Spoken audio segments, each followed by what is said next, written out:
Hola, buenas tardes chicos. Espero que estéis llevando bien esta alerta sanitaria que nos tiene a todos metidos en casa. Y como os comenté, pues las clases las vamos a hacer como podamos a través de las herramientas digitales con que contamos, ¿vale? Principalmente la Google Classroom, que ya os di las claves el otro día, y Rayuela. Bueno, pues el tema 8 lo teníamos prácticamente terminado.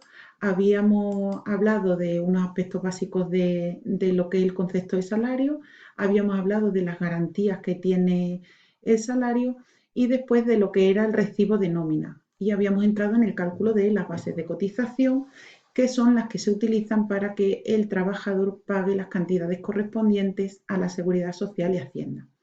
Nos quedaba tan solo por ver la base de cotización de IRPF, ¿vale? Pero bueno, como han pasado ya unos días y con toda esta situación, a lo mejor andamos un poco despistados, pues coged el libro y vamos a hacer rápidamente un pequeño repaso de lo que hemos visto hasta ahora. En cuanto al salario, pues habíamos visto que es la retribución que el trabajador cobra por prestar su servicio. Un trabajador en una empresa realiza un trabajo, entrega su tiempo y su esfuerzo para realizar unas tareas y a cambio percibe una remuneración. Según la forma de pago, habíamos hablado de salario en dinero o salario en especie. Resaltando que el salario en especie no puede ser más del 30% del total de las retribuciones, ¿vale? No nos pueden pagar la totalidad de nuestro salario en productos de supermercado si trabajamos en un supermercado o en algún tipo de producto que fabrique la empresa en la que estamos. Según la forma de cálculo, perdón, podemos hablar de salarios por unidad de tiempo, que sería un salario fijo por día, por mes, por hora o lo que corresponda, salario por unidad de obra, que sería un trabajo a destajo, cobraríamos en función de la cantidad de trabajo realizado, y el salario mixto es aquel en el que una parte es fija y otra parte es variable. ¿De acuerdo? Otros aspectos que habíamos estudiado del salario están relacionados con el pago del mismo. Y habíamos comentado que el pago del salario se debe hacer de manera puntual en el momento y en el lugar convenido, que los trabajadores tienen derecho a pedir un anticipo por la parte de trabajo que ya se ha realizado y que los retrasos en el pago que pudiera tener el empresario generarían un interés del 10% anual a favor del trabajador. También habíamos dicho que la jurisprudencia dice que el retraso en el pago del salario es motivo justo para extinguir el contrato. Que esto lo volvemos a ver en el próximo tema cuando hablemos de la modificación y extinción de los contratos de trabajo. En cuanto al recibo de salario, es el documento que recibimos en el que se detallan las percepciones que cobrará el trabajador en un determinado momento de tiempo. En este recibo se contemplan los devengos a los que tiene derecho el trabajador, las deducciones principalmente serán el pago a la seguridad social y la retención de Hacienda, aunque también pueden haber otros conceptos como por ejemplo el anticipo que pudiéramos haber pedido, pues se deduciría de la nómina. Habíamos comentado también que hay un modelo de recibo, digamos, legal que está publicado en el BOE, pero que también existe la posibilidad de utilizar otro modelo. En cuanto al salario que un trabajador recibe por su trabajo, hay unos mínimos que marca la ley, que es el salario mínimo interprofesional, que para este año se ha fijado en 950 euros. Ese salario mínimo puede ser mejorado por lo que marquen los convenios colectivos y a la vez el trabajador y el empresario, fruto de una negociación, pueden en el contrato de trabajo mejorar ese salario que pacte el convenio colectivo. Por último, comentamos que hay una serie de casos en los que se puede modificar el salario que esté establecido. Esta modificación es una modificación sustancial del contrato que también veremos en el próximo tema y de la que ya hablaremos más adelante. El salario mínimo interprofesional, habíamos comentado que es el salario que fija el gobierno todos los años.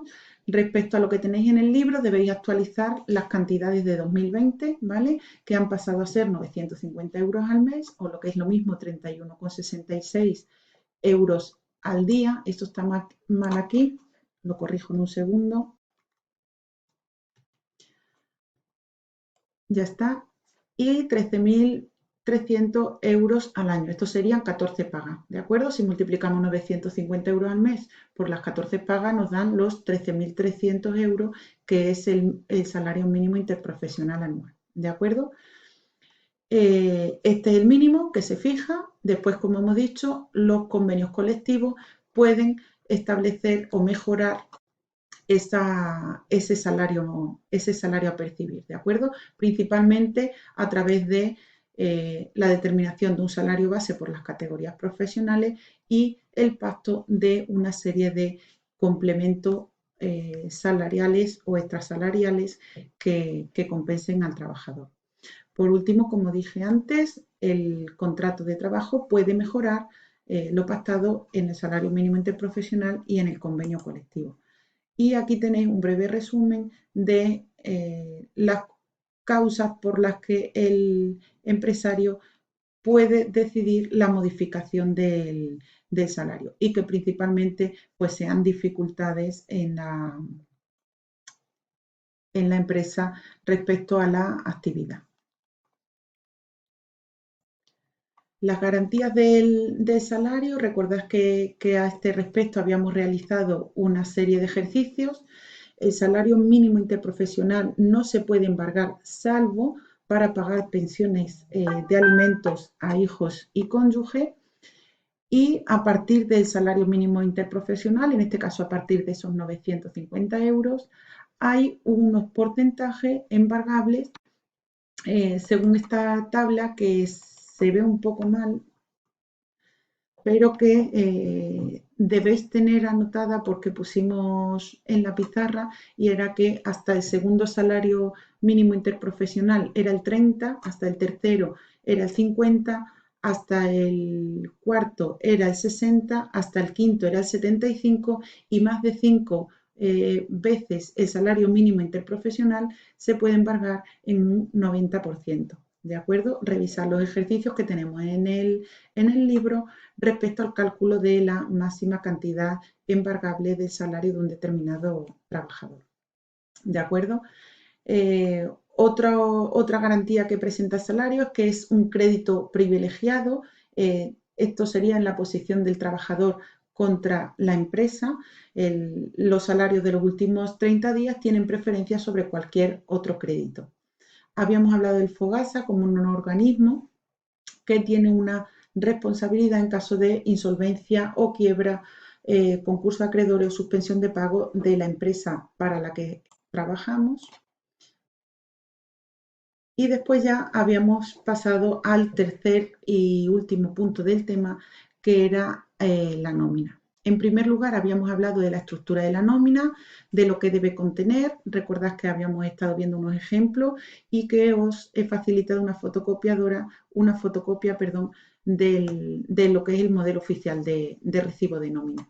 Tiene un encabezado donde vienen los datos de la empresa y el trabajador, el periodo de liquidación, el mes al que corresponde, los devengo, que son las cantidades a cobrar por el trabajador, las deducciones, que son las cantidades que se detraen o que se retiran de esos devengos porque el trabajador no los va a cobrar.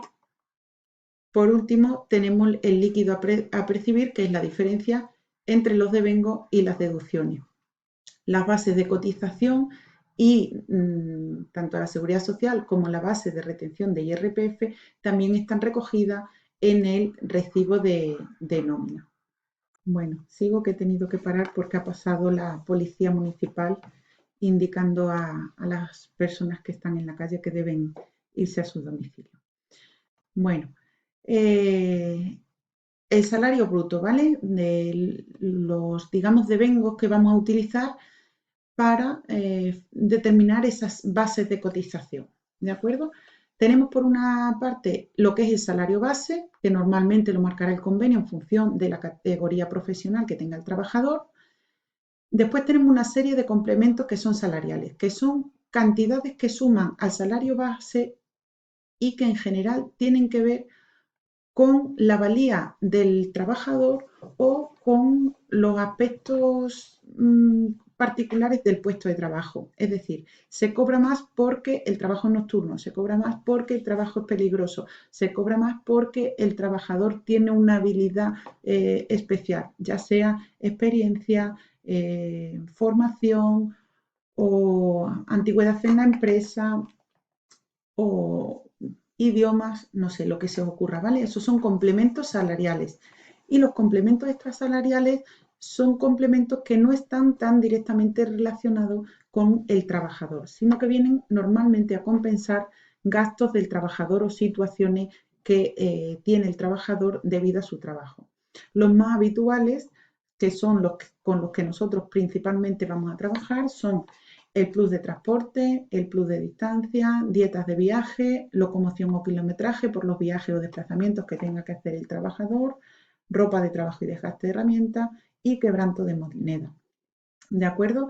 Estos complementos no se llaman extrasalariales por lo que os acabo de comentar. No tienen una relación directa con el puesto de trabajo. El plus de transporte lo puede pagar una empresa, igual al administrativo que al conserje que al director general, porque entiende que viven en una ciudad muy grande y que tienen un coste por desplazarse al trabajo. ¿De acuerdo? ¿Cuáles son las deducciones que tiene en su nómina el trabajador? Pues el descuento a la seguridad social, que es una cantidad que nosotros como ciudadanos tenemos la obligación de pagar en la seguridad social, y luego el descuento del IRPF, que es unos ingresos a cuenta que se hacen de cara a la declaración de la renta de las personas físicas que se realizará al año siguiente, ¿vale?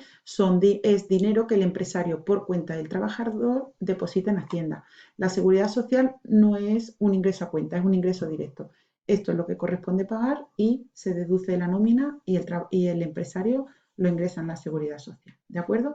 La diferencia entre las percepciones salariales que hemos visto en esta diapositiva anterior y las deducciones a las que tiene que hacer frente el trabajador nos dan lugar a lo que es el neto de la nómina. Aquí tenemos un ejemplo de lo que sería una nómina en formato oficial.